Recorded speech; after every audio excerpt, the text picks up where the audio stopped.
E o São Paulo enfim recebeu os 4 milhões de euros da venda de Lucas Prato pro River Plate. No vídeo de hoje do canal do Nicola, quero te dizer como o São Paulo pretende utilizar essa grana. Vou te falar ainda sobre aquele time inglês que fez proposta por Gabigol, consegui descobrir quem é o interessado, aquele que negocia com o ex-centroavante do Flamengo. E para fechar, preciso te atualizar sobre Antônio Carlos Zago, que deixou o Red Bull Bragantino, e vou falar também sobre Fernando Praz, que recusou a proposta para jogar na Ferroviária em 2020.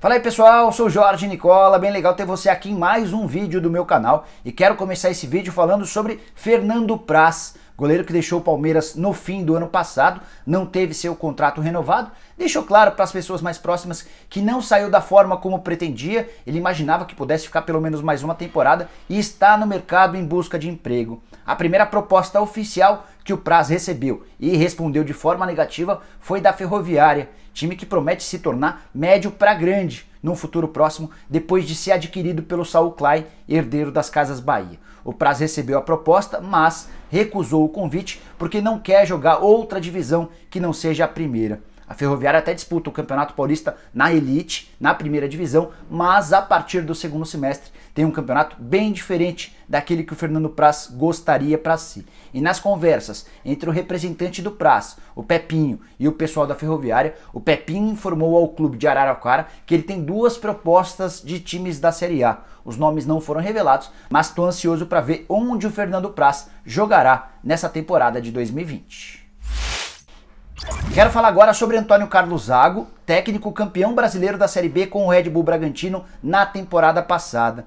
O curioso é que o Red Bull Bragantino é até agora o time que mais investiu para a temporada de 2020, mas não terá Antônio Carlos Zago como técnico. Ele decidiu aceitar uma proposta do Kashima Antlers do Japão e já se mudou para o Japão, já foi inclusive anunciado pelo time japonês. O grande ponto é que até agora nem ele, nem o Kashima Antlers pagaram a multa de 3 milhões de reais prevista em caso de rescisão do contrato. O Red Bull Bragantino está muito chateado com Antônio Carlos Zago por entender que ele saiu pela porta dos fundos e que ele está ignorando uma multa prevista em contrato. Ele nem poderia ter sido apresentado pelo Kashima Antlers, até porque não assinou a rescisão do contrato com o seu ex-clube. Nessa quinta-feira, o Thiago Escuro, que é o CEO do Red Bull Bragantino, vai se reunir com o departamento jurídico para ver que providências tomar. Se eles vão levar o caso à FIFA, se eles vão fazer uma cobrança formal ao Kashima Antlers em relação ao pagamento desses 3 milhões de reais. Mas o certo é que o Red Bull Bragantino não deixará essa situação barata. A ideia é mostrar ao mercado e especialmente ao Zago que o que ele fez não foi bacana, não foi bem recebido. A única certeza é que o Zago não será o técnico do Red Bull Bragantino, ainda que essa multa não seja paga e o Kashima Antlers desista do acordo. Na visão da diretoria do Red Bull Bragantino, é hora de pensar diferente, é hora de pensar em outros nomes,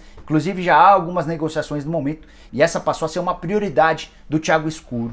A revolta com o ex-treinador se dá tanto por causa dessa questão da multa, quanto pelo fato de, no fim do ano passado, lá pelo mês de dezembro, o Antônio Carlos Zago viajou com o Escuro para Salzburg e para Leipzig, que são os 2 times da Red Bull, um na Áustria e outro na Alemanha. E ele participou de todo o planejamento, conheceu as instalações dos outros clubes, viu como é que funcionavam o Red Bull em esses 2 países da Europa e, apesar de já ter proposta do Japão, ele não falou absolutamente nada com o pessoal do Red Bull, o que causou ainda mais chateação e irritação. Vai ser bem difícil que o Antônio Carlos Zago um dia volte para o ex-clube, apesar do excelente trabalho dentro de campo. Quero dar uma atualizada agora em uma informação que eu trouxe em primeira mão aqui no canal do Nicola no primeiro dia do ano. Gravei no vídeo que provavelmente você viu, se não viu, tá o link aqui, que o Gabigol tem uma proposta de um time de Londres, que disputa a Premier League e esse time é maior do que o Crystal Palace. Só não dei mais detalhes porque a minha fonte não havia comentado que clube era esse. E aí com uma ajudinha importante consegui conversar com o pessoal da Inter de Milão que me confirmou que esse interessado, esse clube inglês que já fez proposta é o West Ham, time que até o dia 1º de janeiro estava na zona de rebaixamento do campeonato inglês, mas que com a vitória por 4-0 em cima do Bournemouth conseguiu deixar a zona de rebaixamento e agora se imagina que vai brigar por coisas melhores. Esse West Ham é o time do Felipe Anderson e aí poderia haver inclusive uma reedição de uma dupla de jogadores revelados na Vila Belmiro, o Felipe Anderson e o Gabigol. De acordo com essa pessoa da Inter de Milão, que confidenciou que o interessado é o West Ham, a decisão agora está nas mãos do Gabigol. O Flamengo e o West Ham fizeram as propostas, a Inter de Milão topou dar um desconto em relação ao que imaginava, que o artilheiro do futebol brasileiro e da América do Sul na temporada passada valia, então a Inter fez um abatimento e agora é o Gabigol que vai decidir se vai jogar no Flamengo ou se vai jogar no West Ham. A proposta do West Ham é melhor no aspecto financeiro, mas a proposta do Flamengo é mais garantida, à medida em que o Gabigol já sabe como funciona o clube, à medida em que o Gabigol já é ídolo por lá e até o caminho para a seleção brasileira pode ficar mais fácil passando pelo Flamengo do que pelo time inglês. De acordo com uma pessoa muito próxima ao Gabigol, a definição sobre seu futuro deve ser tomada pelo Gabigol nos próximos dias. A ideia é que isso seja resolvido ainda na primeira semana de 2020, tudo para que o Gabigol não corra o risco de ter de voltar à Inter de Milão para treinar em separado, o que seria um baita desprestígio. E não dá para dizer que o Gabigol não vai correr esse risco, porque até o Icardi, jogador com muito mais cartaz no futebol europeu, chegou a treinar afastado na Inter de Milão antes de se acertar com o PSG. Então, para evitar esse risco, o Gabigol deve tomar sua decisão nos próximos dias. Ele passou as festas de fim de ano na Bahia e já foi, logo no primeiro dia do ano de 2020, para o Rio de Janeiro para tentar uma conversa final com o Flamengo. Cheguei a contar nesse vídeo do dia 1º que o que estava pegando em relação ao acerto com o Flamengo eram os prêmios que ele tinha direito na Itália, na Inter de Milão, e que não foram pagos, nem foram prometidos pelo Flamengo em 2019. E se o Flamengo topar pagar esses prêmios, que vão valer algo na casa de 250 mil reais por mês ao Gabigol nesse novo contrato, a partir daí pode pintar um acordo sim. E para fechar o vídeo, uma boa notícia para o torcedor são paulino: o River Plate enfim pagou 4 milhões de euros ou 18 milhões de reais pela compra do Lucas Prato. Essa dívida era referente ao ano passado, 2 milhões de euros da metade do ano e mais 2 milhões de euros do mês de setembro. São Paulo não havia recebido nenhuma das duas parcelas e levou o caso à FIFA nas duas situações. A FIFA ainda não havia se posicionado, mas o River Plate, até com os prêmios que recebeu pelo vice-campeonato na Libertadores no fim do ano, conseguiu quitar esses 18 milhões de reais que vão ser bem importantes para as contas do São Paulo.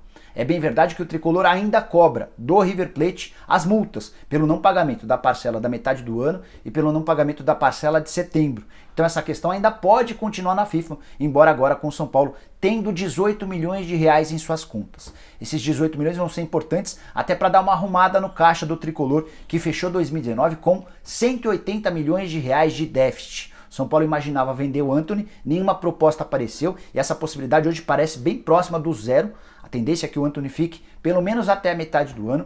Há expectativa em relação à venda do Valse, zagueiro da base, pro Red Bull Bragantino, em negócio que pode render até 27 milhões de reais, mas enquanto essa grana não entra, o São Paulo vai utilizar esses 18 milhões de reais para tentar colocar a casa em ordem. Esse dinheiro não será utilizado, em hipótese alguma, em contratação de jogadores. O São Paulo não pode fazer isso, porque tem uma série de pendências do ano passado ainda descobertas, algumas dessas pendências inclusive com os jogadores do elenco. Pagamentos de direitos de imagem, pagamentos de luva, alguns estão atrasados e esses 18 milhões de reais vão ser importantes para que o São Paulo consiga colocar pelo menos uma parte das dívidas em ordem no começo desse ano. O tricolor segue em busca de interessados para comprar seus jogadores. O Igor Gomes, o Antony, o Valse são as bolas da vez, são jogadores com mais mercado no futebol europeu ou no futebol brasileiro e o torcedor são paulino não deve esperar por grandes reforços, não deve imaginar a contratação de jogadores de peso, caras que cheguem ganhando muito dinheiro, porque o momento do tricolor é um momento de dificuldade financeira. Até agora o nome mais especulado no São Paulo foi do Alan, meio-campista que jogou o Campeonato Brasileiro pelo Fluminense, mas que pertence ao Liverpool. A situação dele nem é das mais difíceis, ele tem só mais 6 meses de contrato e o Liverpool fez uma pequena exigência financeira para liberar o jogador em definitivo, mas ainda assim o São Paulo considerou o valor alto e até por isso está praticamente desistindo do acordo com o meio-campista. Bom pessoal, eram essas as informações que eu tinha para passar para vocês, espero que tenham curtido o vídeo e deem um like por aqui. Quem ainda não se inscreveu no canal do Nicola, aperta o botão vermelho de inscreva-se, aperta também o sininho, porque a partir daí você passa a ser notificado toda vez que eu fizer vídeo novo ou live, e use o espaço para comentários para deixar sugestão, pergunta, crítica, opinião, seja lá o que for, beleza? Até a próxima, tchau, tchau!